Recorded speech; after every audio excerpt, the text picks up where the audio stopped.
Hello? Good evening to you, sir. I say, I like your new yachting blazer. Did you know I'm Britain's secret boring weapon? You don't know what agony it's been. Yearning for you, yearning to give you my all. But I don't want your all. I don't even want a little bit. I will not be put off. Not after all I've done for you. Mason, no, please. Oh, your hand. Maybe I could do something wild with a couple of creepers up his trellis. Well, no. Here we are. Autumn's come in. Kenneth, restrain yourself a little, please. Oh! Young, I'm virile. I'm butch. Kenneth Williams' memorable performances on radio, television and film made him one of the best-loved comedians of his generation. Good evening. Kenneth was the funniest man I think I've ever met. What do you want? I'm your roommate. Oh, no, you're not. Come on, don't miss the bell. But to many people, and certainly to Kenneth Williams himself, comedy was only a part of his extraordinary appeal. I'm a cult figure, you see. I'm an enormous cult. I am. I'm one of the biggest cults you'll get round here, huh? Kenneth was, in the best sense, a brilliant show-off. I look in the mirror and think, oh, that, you know, what a dish, I think, all that. He was a melancholic, depressed man with shot through with moments of delight. He was a very angry, unhappy, lonely man who, out of that, found a tremendous kind of comedy. I mean, they all think I'm the most diverting, original, brilliant, energetic creature that ever walked across a stage. He was a man with so many facets, so many characters, and he wanted you to see them all at once, immediately. Now, 12 of them, one after the other. I mean, he would... If one said, you know, would the real Kenneth Williams stand up, I don't think he could. I don't think there really was such a person. Or if there was, I think he kept that Kenneth Williams behind closed doors. Behind closed doors for 40 years, Kenneth Williams kept a diary. When it was published after his death in 1988, it revealed the gap between the public performer and the intense and solitary private man. He had a feeling of exclusion from the common pursuits of others. It must have been difficult for him to have been him, I think. Kenneth Williams' solution to the problem of being him was a great success for a very long time. He invented a comic persona that brought him the love and applause of an admiring public, but his dependency on the character he created ultimately cost him dear. I could have been another Sir John Gingold. Oh. Where's my early promise? I've had medals for acting and a certificate for tap dancing. From childhood, Kenneth Williams had a sense that he didn't belong. The upper-class vowels he became known for were at odds with his true origins in a working-class area of London, just north of King's Cross, where he was born in a one-room flat in 1926.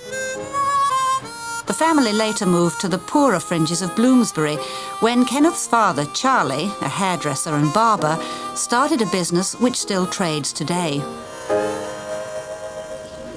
Kenneth and his father never got on. He was a huge disappointment to Charlie, who wanted a son as tough as he was, as Kenneth's only sister Pat revealed in a radio interview shortly before her death. Nobody got on with Charlie Williams. He was a real old-fashioned Victorian bully. And Ken used to just look at him with utter contempt. A man I remember once came into the shop. Oh, I'd like a blow wave. And he said, blow? You'll get no blow waves from me. I'm not doing no blow waves. Why are you? Blooming iron. Iron off. Iron. I'm not having no irons in my shop. Get out. He wanted somebody rough and ready, shall we say. Well, not a bully man, but tough. Well, I always say that's the good old Cockney, isn't it, really? And Kenneth wasn't. He was very, very quiet sort of boy, you know. Kenneth found an escape. He invented a make-believe game populated by characters all played by himself. So we used to play our game. And Ken was every other voice. I was only ever me. Right, you ready then? And these stories he'd cook up, and they could be anything. Today we're going for a picnic. How are we? You can use the red MG today, and he would describe exactly where we were going, what we were going to have to eat, who the other people at the picnic were, and home again. That was good, wasn't it? Yeah, I enjoyed that day out in the country, and I really felt as if I'd been in the country. This rich fantasy life was not the only result of Kenneth's conflict with his father. From his earliest days, all his love was focused on his mother, Louie. The real family strength was between Kenneth and his mother. And he said in his diary, I will never love anyone, never anyone as much as I love her. He just realized there would be no other important relationship in his life. I do love Louie.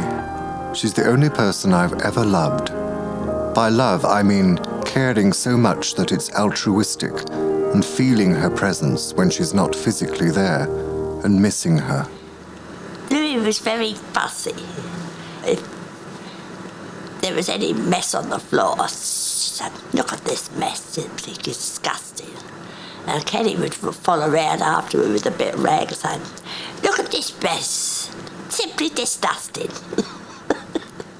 But there was another reason why Kenneth was always Louie's favourite, a reason that remained a family secret that no one could ever talk about. Pat was illegitimate, conceived when Louie had been engaged to a man who later abandoned her. 3 years later, Charlie stepped in and married her, but it wasn't a love match. That came when Kenneth was born. Ken was her idol. She idolised him ever since he was a baby, you know. I suppose because he was legitimate. He was her baby boy, yeah. And everything was for Kenny. I suppose Pat felt that she didn't belong anymore. Then Dad would come home with his present, you see. Present for his son. Here you are, mate. And I go, oh good, where's mine? You ain't got no present. It's for the boy. And Ken would open this parcel, see? A pair of boxing gloves. And he'd hold them out and he'd hand them. What am I supposed to do with these? Put them on your bleeding fist and have a fight. No, thank you. And he'd just drop them in my father's lap and walk out the room. But Kenneth's defiance of his father could only go so far. After he starred as Princess Angelica in a school play, Charlie Williams tried to push his son in a very different direction. He said to me, acting is rubbish. You've got to have a trade, boy. You must have a trade. It was all din. You've got to have a trade. And so Kenneth left school at 14 to pursue a career his father approved of, cartography. His apprenticeship was cut short, however, during the Blitz, when he was evacuated to Bicester, to the home of a bachelor veterinary surgeon. Kenneth had his first taste of educated middle-class life, and he loved it. The house was spacious as far as I was concerned. I'd come from very cramped quarters. It was this spacious with four-poster beds, candelabras he gave you to light your way up to bed, and a room full of fabulous books. His library was enormous. Kenneth immersed himself in a whole new lifestyle and returned to London with a new accent. I think that's where he got the posh voice and all that, you know. I think he mixed with people that were well-heeled. Bicester had a lasting impact on him in other ways. When he was evacuated, he was on the bus somewhere, and an older man got on and put his hand on his knee, and I think it went a bit further than that. And Kenneth said that, you know, when the guy got off the bus, it was possibly the happiest days of Kenneth's life so far. And why not?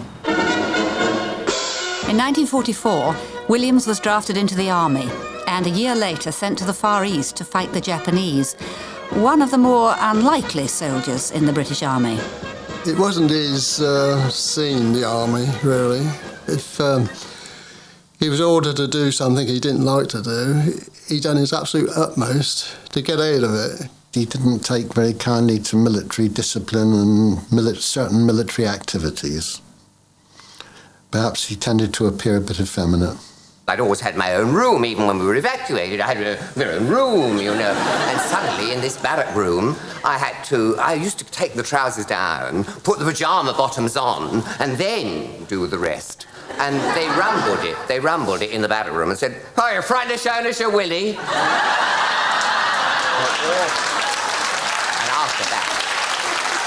after that, you know, I became quite uninhibited after that.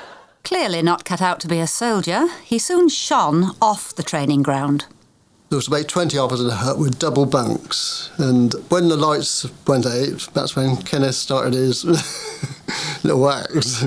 He used to get up with a torch and shine it on himself and start reciting silly poems and stories, and I don't know where he got these stories from. I think some of them was from his real life, actually. And he had us in absolute fits. If the chance came, he would take somebody else straight away. Oh, good dear! For heaven's sake, man, pull the stomach round to the front. Which a lot of the officers didn't like at the time. Kenneth was a natural performer and a perfect recruit for a new unit that would become a legend. Combined Services Entertainment.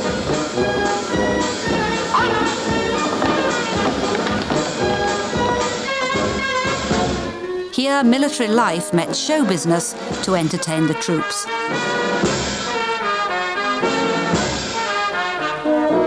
Fellow members of the unit included comedian Stanley Baxter and film director John Schlesinger, then a conjurer.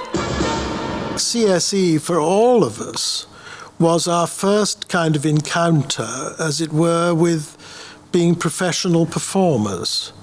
And I think that Kenneth was a genuine original. I remember the voices, I think, from day one. Just a little fight around the beaches, around the landing ground, nice to have a cigar. For many, CSE was a liberating experience. It was a place where some performers could openly acknowledge their homosexuality.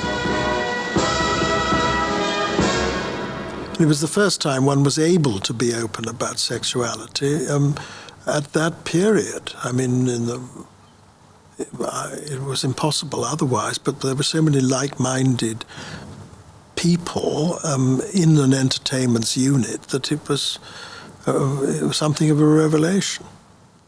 Kenneth had by now begun to keep a pocket diary. It offers a revealing glimpse of his growing unease with his sexuality.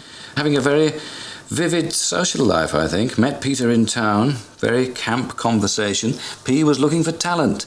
Malaya C, I think that must be Malaya Club, getting quite gay. Now, I think that's the homosexual meaning of gay being used in 1947, although the show that Kenneth was in at the time was called Going Gay, so you could never quite tell. The last thing in the entry, and this happens a lot, this phraseology about this time, no traditional worries. I think that means no sexual contact. He was quite troubled by his sexuality. Some of us had much greater ability to come to terms with it, I think. But he didn't, and would talk about it to a certain extent and make jokes about it sometimes and be funny, but at the same time he could be quite disapproving. And I suspect that he was never very comfortable about it. Williams returned to London in 1947, determined to go on the stage, but not as a comic or entertainer. His ambition was to be a serious actor. For 5 years, he learned his trade in weekly repertory companies, but became frustrated by what he saw as a lack of vision in the theatre. He wanted to run his own theatre company, and he joined forces with fellow actress Rachel Roberts and 4 like-minded colleagues. We used to call it, laughingly, the movement, and we wanted to be together as a company and present serious and contemporary work. Kenneth was very committed to this idea, and he said, for heaven's sake, we must go and do it somewhere. Let us hire a tent, if necessary. His approach to theatre in those early years was curious. It was almost socialistic, you would say. But he wanted a communal theatre, and an egalitarian theatre, and almost a socialistic one, where everybody was on the same level. They were all chums. There was a bit of J.B. Priestley in this, The Good Companions and so on too, I think. But attempts to find financial backing failed, and the group disbanded. Bitterly disappointed, Kenneth went back to live with his parents and took refuge in his other major passion, educating himself. He was a very serious thinker. He was very, very well informed because he read a lot. He was always interested in literature, in history, and had this amazing memory. Kenneth claimed that every day of his life he learnt 4 new words from the dictionary and a new poem.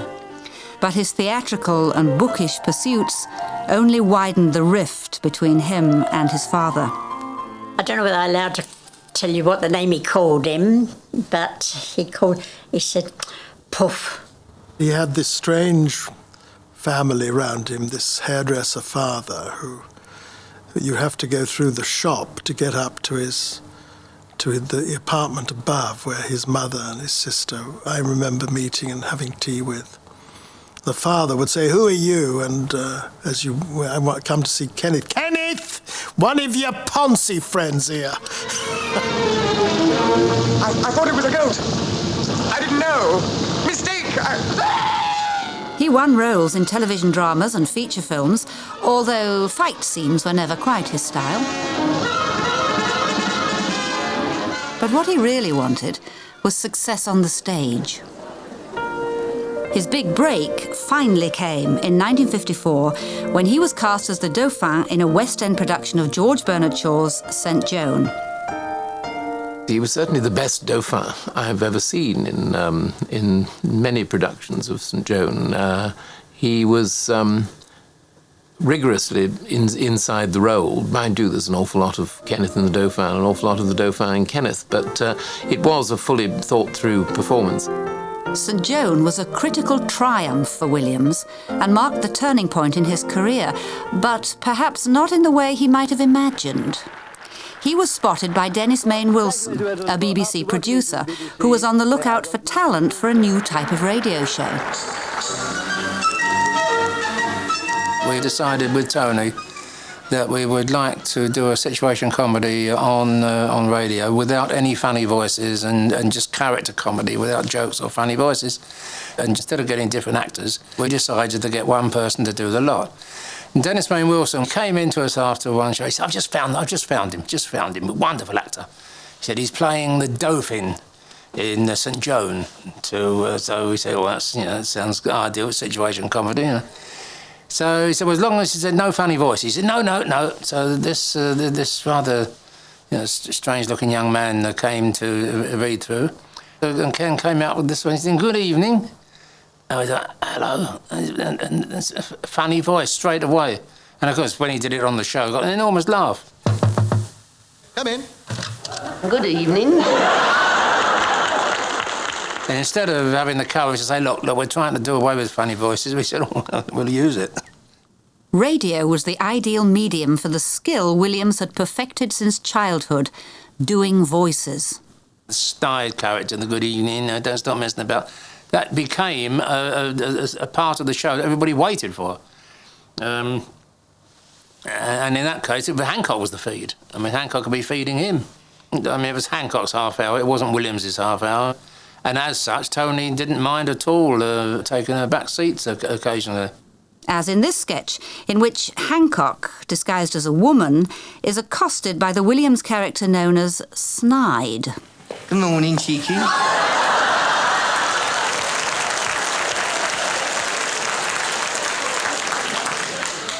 Want to come to the pictures with me? Up it, up it! Go on, get out of it, go on, go on. Don't be like that.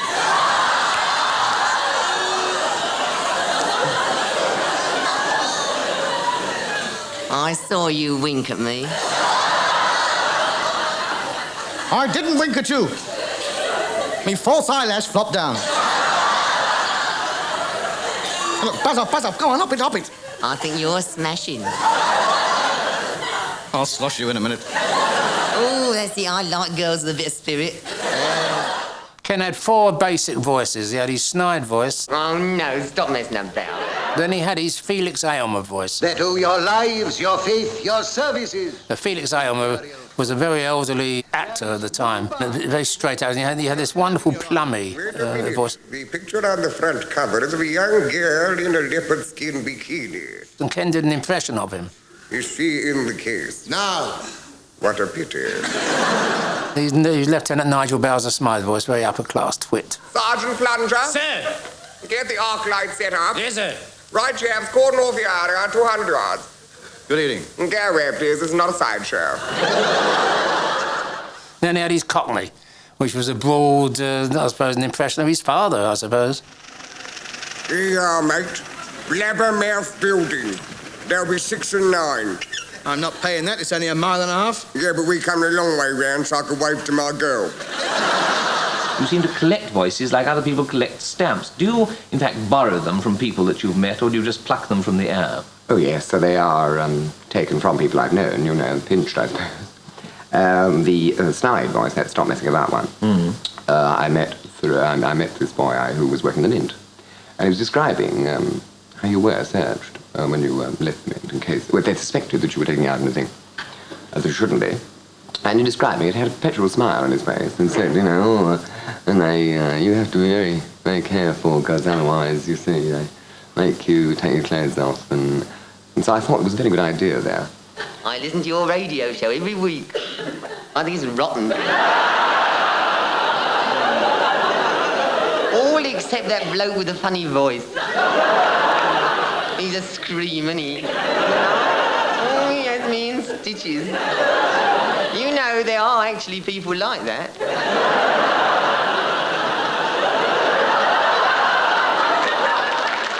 He turned out to be a grotesque, which is quite essential. Some of your great comic characters are basically grotesques.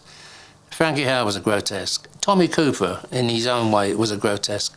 And Ken had this quality, it's a quality. It's not natural. It's supernatural in a way, you know. I do impressions, you know.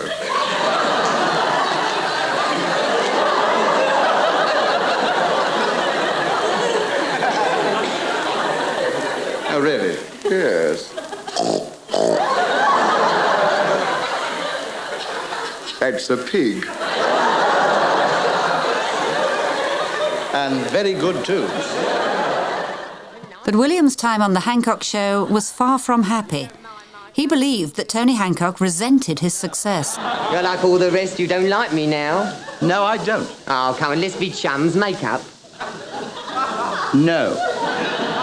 When the show transferred to television, Williams' role in it diminished, and he blamed Hancock, convinced he didn't want his company, either on or off the show.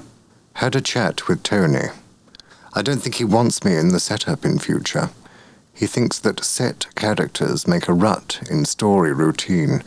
The only one he wants back in October is Sidney James. He's mad about him, and nowadays they go everywhere together. Ken seemed to feel that Tony resented him and wanted to get rid of him. And as far as I knew, nothing was further from the truth. We were trying to get the subject matter and the characters more realistic. Less cartoony, less farcical, more character-driven.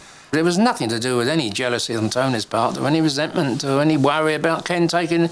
Nothing like that at all. It was a purely professional decision, and in my opinion, a correct one. Williams was by now living in the first of a succession of small Spartan flats he would always inhabit alone. He shunned close personal relationships, and the diary became his confessional and his confidant.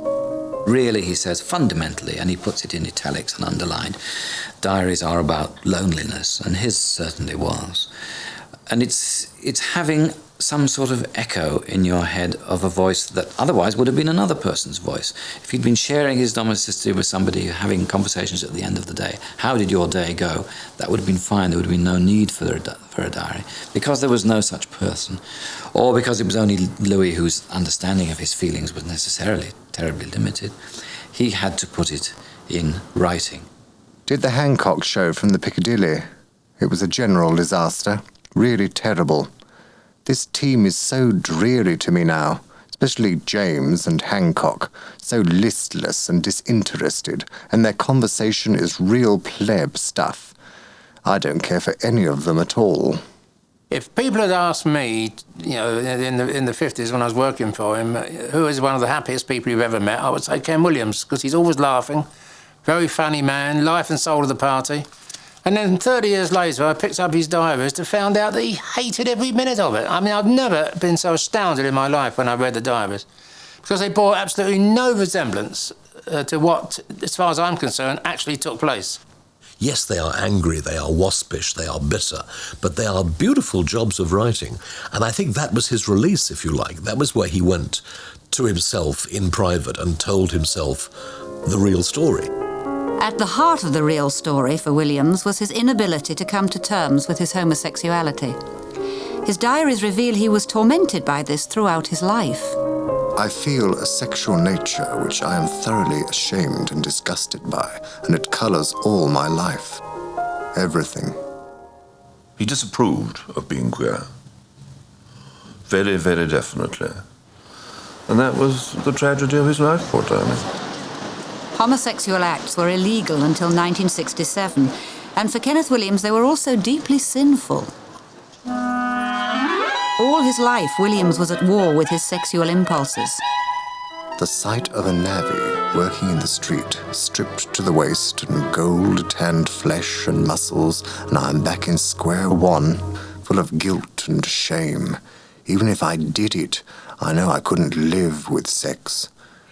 How is your love life? How do you rate yourself as a lover? Oh, I don't do it. I'm not interested. I know I'm asexual. I should have been a monk. I should have been a monk. No, I'm only interested in myself, and I would regard any kind of relationship as deeply intrusive. I mean, I regard privacy as the most important thing in my life, and anything which invaded that would be a threat. So consequently, I live a life of celibacy. I am not interested in the other. But when he was in his early 30s, Williams did enter into a physical relationship that was the closest he came to sharing his life with another. In 1958, he met 21-year-old Australian Paul Florence. The two were close for 4 years, and after Florence returned to Australia, they visited each other and corresponded right up until Kenneth's death. When I see your familiar handwriting, when I read lines only you can write, then I am plunged back into the past. I am that tearful, slobbering suitor of Ensley Court days, and I begin to wonder if anything really alters. I feel that Kenneth did love me. When we first met, I was bowled over by him. There was a bond between us which was very important to him and important to me.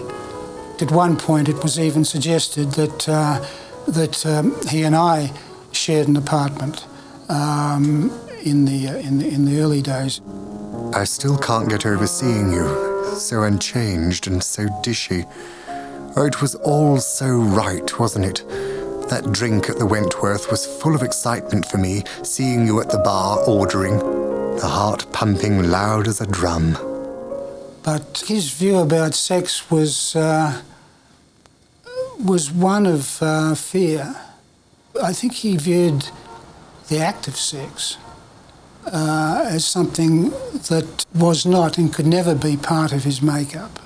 He felt that any physical relationship, no matter what form it took, could be for him perhaps a form of destruction, but his sexual urges were the same as anybody else's. But in future, Williams' relations with men were confined to brief encounters. And so what there was instead was what he called in the diary traditional activity, which I think was just a sort of a disguised expansion of trade, pickups of various kinds, and that was his sex life, always with these big, strong men that he wanted. He always said he wanted strong arms to hold him. This is obviously what he'd wanted from Charlie and emphatically never got. There were casual relationships whereby perhaps he'd have people back to his flat, but it never really developed into anything, but it was partly to satisfy a fantasy. But once he was faced with the reality of the person there, nothing really ever followed through from it. Williams' extreme sexual repression drove him into another make-believe world. He said, I have my own fantasies, and no human being could live up to them. I think because his imagination had always been fantastically vivid, and because the margins of his life were populated by beautiful people like road diggers and so on, stripped to the waist, it had to be masturbation. That was his chief sexual activity throughout his life, referred to by him as the Barclays, a Barclays Bank in rhyming slang. And he was obviously a dedicated artist when in this form. My world revolves about myself. First thing in the morning, I look in the mirror and think, that, what a dish, I think. This wonderful figure, I mean, and this hair, spun gold. It's been described. I've been described as, a head of spun gold. I hope they're getting it in colour. Snow blizzard whirling outside the windows all day. I hoovered the carpet in the lounge, dressing only in bathing trunks. It was very daring, and the atmosphere was charged with sex. If anyone had walked in, they would have been irresistibly attracted. He was tremendously narcissistic, and this could take the simplest forms, just looking in the mirror and realizing how beautiful he was. There would be a sort of transport of narcissism then that would reach to erotic heights. And I think the Barclays, the famous Barclays Bank, would follow.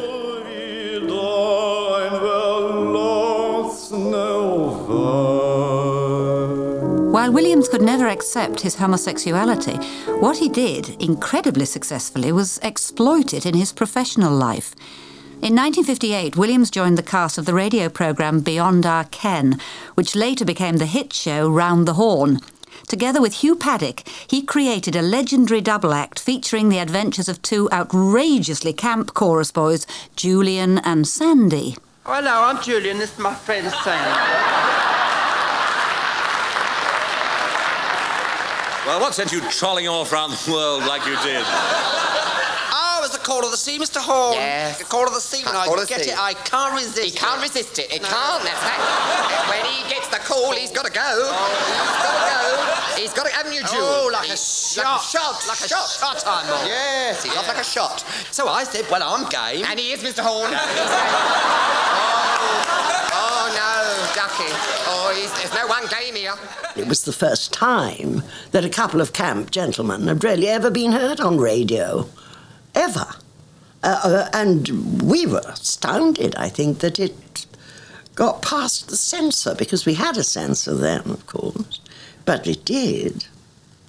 It was a sort of conspiracy, I always used to think, between the 8 million people who listened, who each would say individually, well, I understand it, but I don't think my next-door neighbour does.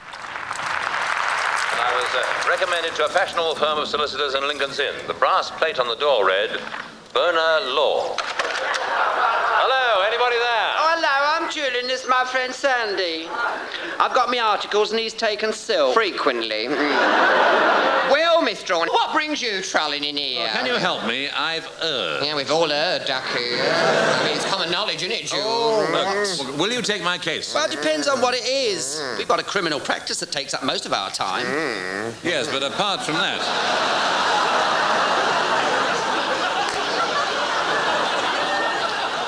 With a regular audience of 8 million, Round the Horn was the most popular radio show of its day. Williams enjoyed his time on the programme, chiefly because of the show's urbane straight man, Kenneth Horne. Williams adored him. For Kenneth Williams, Kenneth Horne was the father he never actually had. I mean, his own father was a rather gruff, homophobic, here's a pair of boxing gloves, you make a man of him. And Kenneth Horne was just a very, very dear man, a very sweet, decent chap.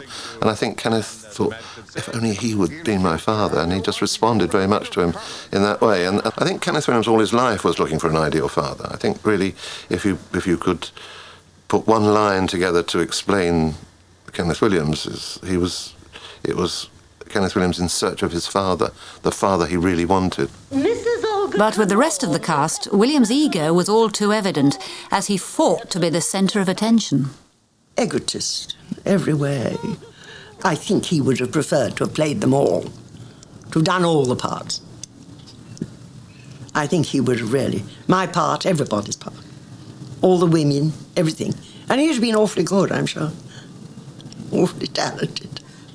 Kenneth thought that he could make a show work by himself, without any help from anyone. But everybody needs somebody. Kenneth Williams, the first thing he said, I remember it very vividly, he said, well, what we want him for, we can do all the voices. What's he come in for? What do you want to get him for? In front of me, of course. I mean, you know, that was Ken. If you met him for the first time, and he would size you up, and if he thought you were somebody out of his reach or alien to him, he'd probably tell you one of his dreadful, dreadful jokes, bum jokes we used to call them. And if you were offended by it, he'd keep on and on and on until he'd hammered you into the ground. It was as if some demon had got into him sometimes. I've been held back. I could have been a star. I could have been a star. Or I could have been somebody. I could have been somebody that could have come out of my house. They're going to come out to my house and knocking on my door and making me a very nice proposition. There, it's out. It's out. He was so suppressed that it came bursting out in comedy. And I'm glad. I'm glad. The other actors are very kind of laid back. Kenneth Horne was archetypally English laid back. And then you get Kenneth, this little manic, furious man.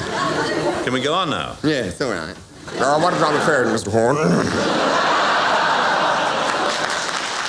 And all the suppression, all the rage, all the loneliness came out in those performances, and that's why they were so mesmeric. Williams had become a radio star, but success made little impact on the way he lived his life. He discouraged visitors to his home, and the few who were allowed into his flat were amazed by what they saw. I've never walked in to any house which was just drab. There was nothing on the wall. There were just gray walls, these two chairs, a rug, and one solid piece of furniture, really. And that was all. It was startling in its absence of texture. There was just no color, no life in the room, no joy in the room. His musical taste at that time was Lieder. He used to listen to this very kind of esoteric Lieder. Hated me using the lavatory as well. Didn't want me to do that. When we went to Williams' flat on one occasion, we weren't allowed to use the toilet, for instance, while we were there having our coffee. We had to sit on the floor because we've got no furniture, only cushions. You can't use the toilet, can't use the toilet here. I won't have people using the toilet. I had to go down and use the toilet in Baker Street Station. I've only met, I think, one person who claimed to have used it. Even his own sister, Pat, was debarred from the bathroom. He even put plastic over the stove to keep things from penetrating. And see, I think that's rather telling. I mean, he didn't like being penetrated in any sense of the word. This was really a little cave of consciousness that he had there. I mean, nothing came in except him. Williams spent the money success had brought him, not on himself, but on his parents, for whom he now bought a flat in Kensington. The real power in the family had shifted from Charlie to his son. As Kenneth was getting more famous, Charlie had to toe the line. Couldn't say what he really thought, because of Louis, and everything had to be just so for Kenneth. Kenneth naturally, because he was so close to Lou, took the side of his mother against his father. And I remember on one occasion I was over at the flat that Kenneth had bought for them for tea, and the disdain with which he treated his father, and almost like him and Lou were together, was sort of, almost hurtful. And I don't know how his dad took it, but that was just the sort of way that it was. Louis increasingly lived her life through her son and was always his most loyal fan. Louis always was at every broadcast, which used to sit about 2 rows from the front. And it was, to my mind, a very weird sort of relationship, mother-son relationship, because all his most salacious remarks or lines in the script would always be directed straight at his mother. She just lapped it all up. Probably thought he's funnier than all the rest.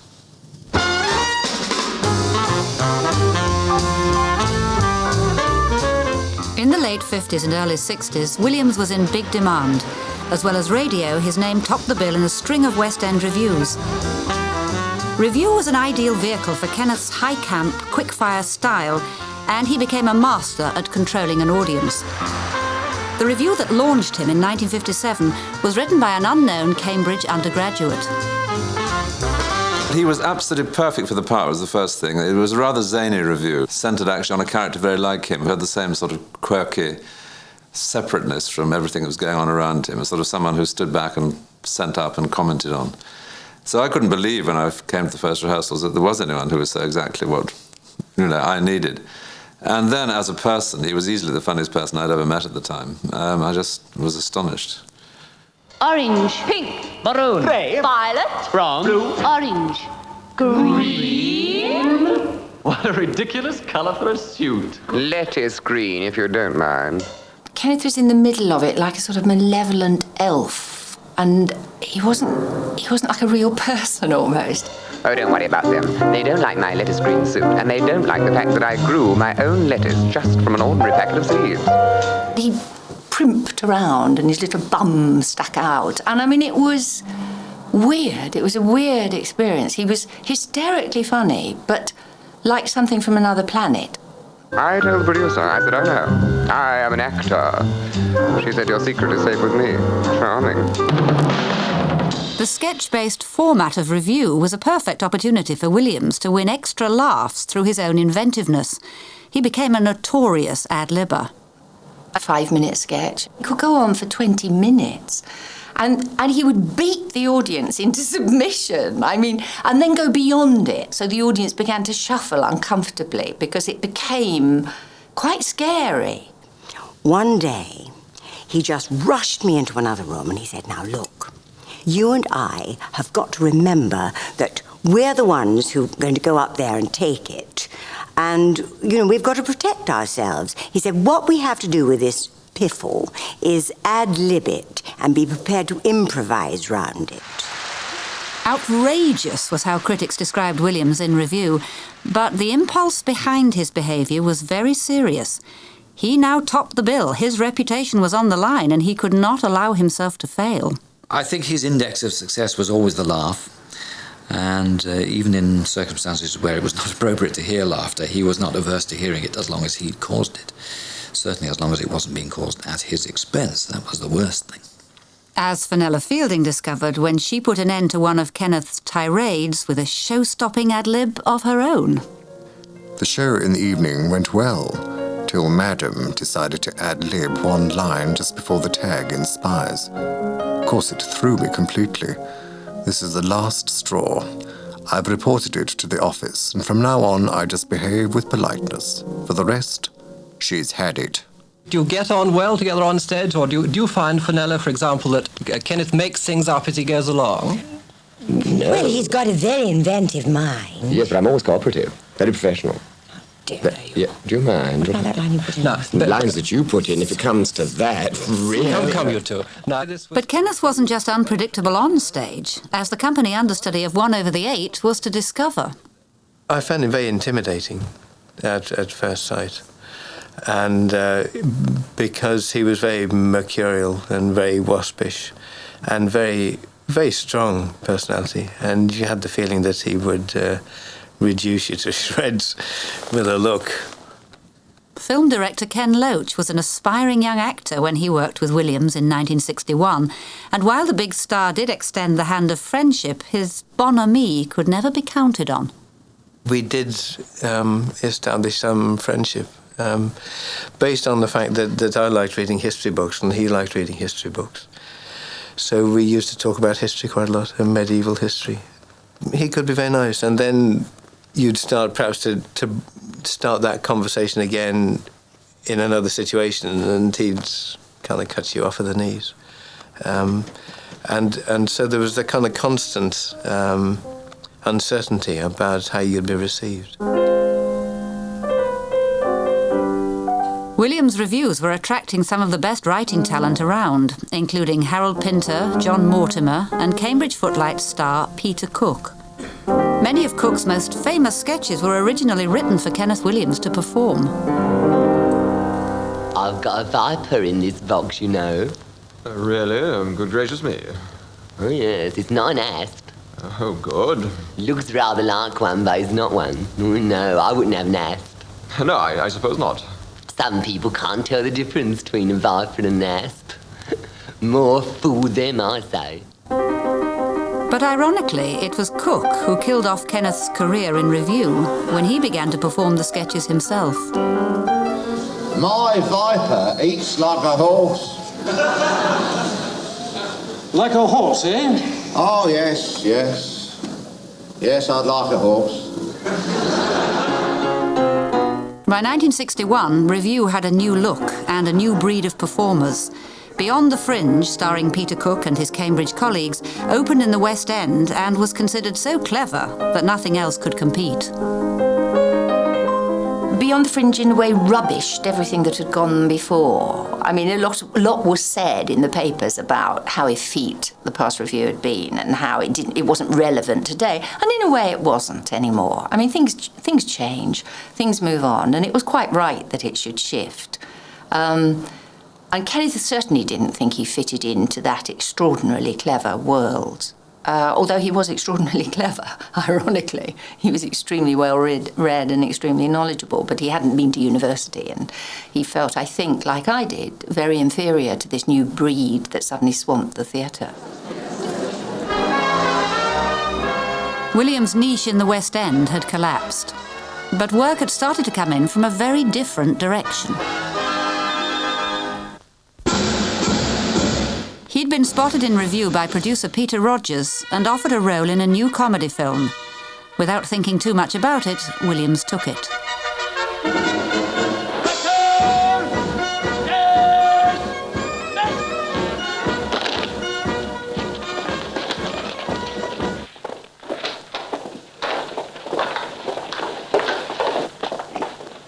So there we are, chaps. There's how we lay out our kit. One diagram among 24 people. Not very helpful. Hello, Jim. Are you joining us? I thought you'd be in the cooler by now. All nice and individualistic.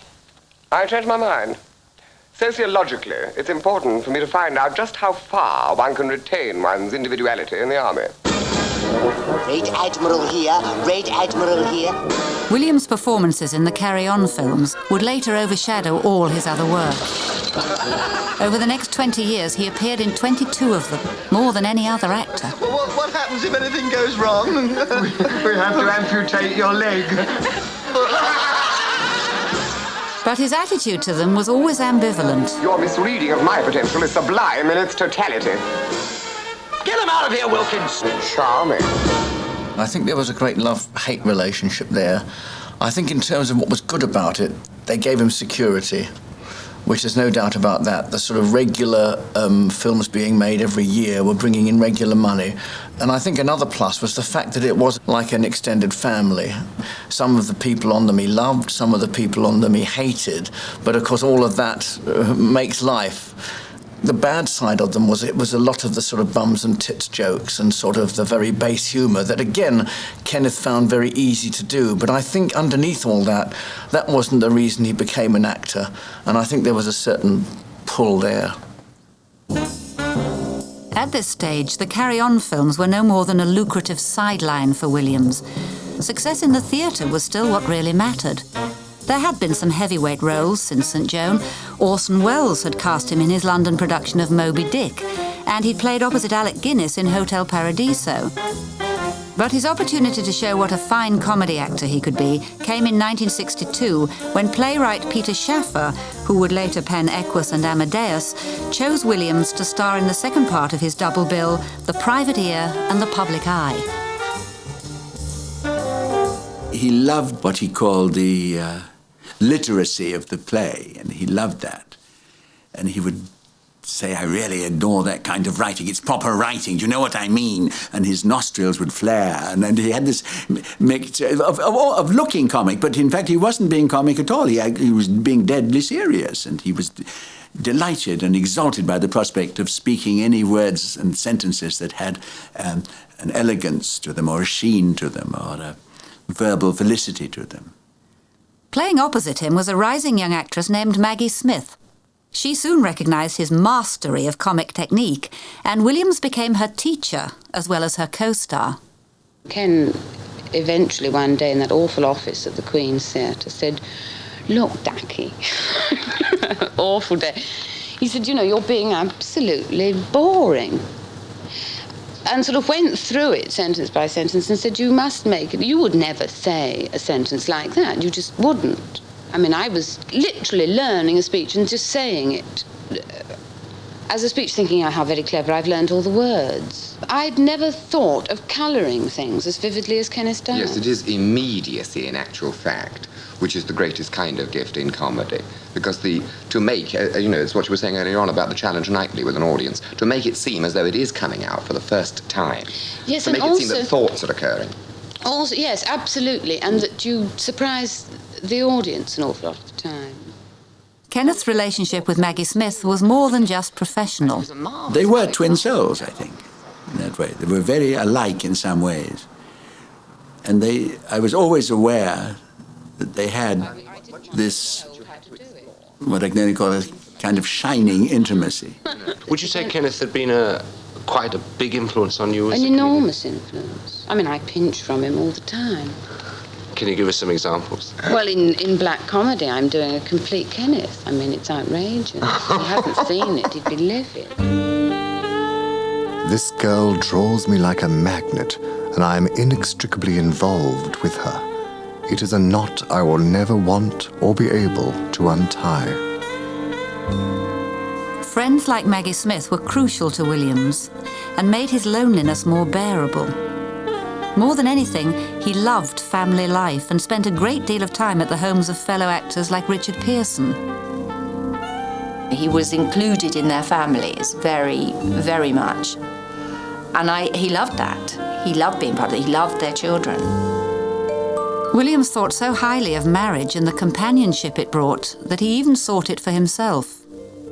I think he always felt that there was a domestic norm that he would like to conform to. He would like to be part of a married couple. And there were women, possibly 4 or 5 women, that he proposed a kind of celibate marriage to.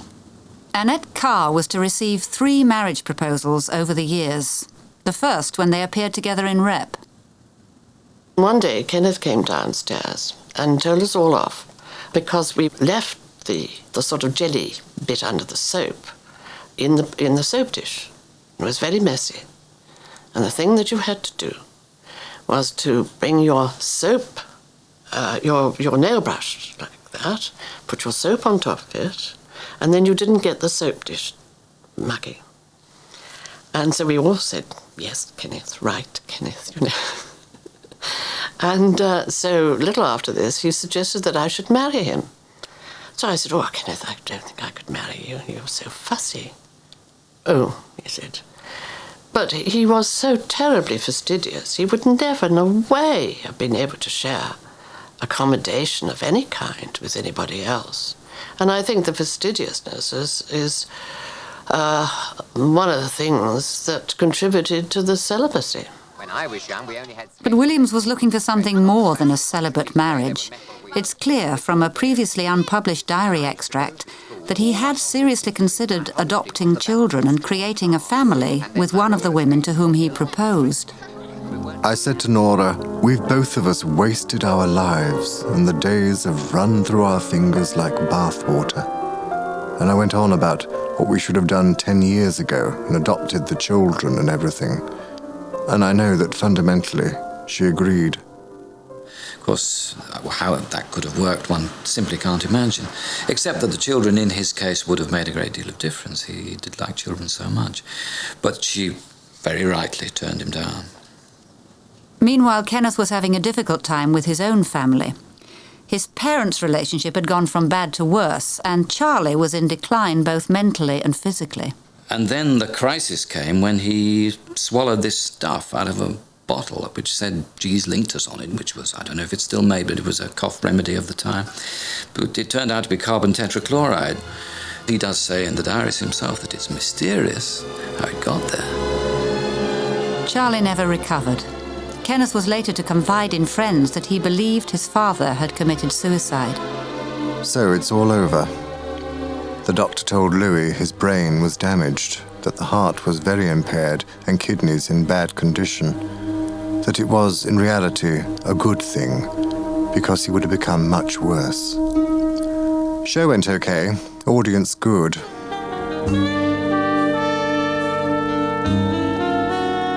Williams now had to face up to a crisis in his career, his first West End flop. He was appearing as a Puck-like character in a Robert Bolt play, Gentle Jack, starring Edith Evans. I remember after Gentle Jack, there was terrible booing and shouting, and she said to me as the curtain fell, "Well, I heard one bravo." And I said, "No, that was Go Home." Later, Williams could joke about the experience, but at the time he was devastated by the criticism. He found he couldn't face performing without having the audience on his side, and he lost confidence in himself and in the play. In a pattern that would repeat itself, Williams fell back on what he knew would win him back the love of the audience. The night I went, which was only about a week after it had opened, he came down this rope, and as soon as he hit the floor, he looked at the audience and went, "Hello." And of course the audience fell about laughing. And Dame Edith Evans wasn't at all amused. "Kenneth, you must stick to what's written on the page, boy." And I think the problem there for him was always the danger of, if he didn't get any laughs, what's going wrong, kind of thing. He was used to laughs. Williams' comic persona was now a means of self-protection, but his reliance on it damaged his reputation in the theatre and meant he never became the kind of performer he'd wanted to be and knew he could be. I suspect that Kenneth wouldn't allow himself to be the actor that I think he could have been. His slide rule was the audience. He's always afraid all of a sudden that, he wouldn't be able to calculate. Because he was going the way he should have been going, but he was afraid to go that way. Actors do get destroyed, but Kenneth was very, very deeply upset by being destroyed. So, in a way, I think that might be one reason why he stuck to being Kenneth, because he knew he could succeed as Kenneth. Do you know what I mean? It was a kind of defense mechanism. He couldn't be destroyed because everybody loved him. But the problem for Kenneth Williams was that he still hadn't learnt to love himself. I've never been loved in this show. I've never been loved. No.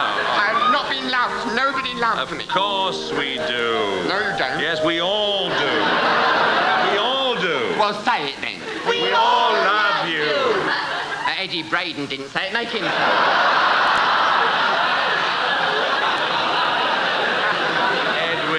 Edwin. Oh, very well, please.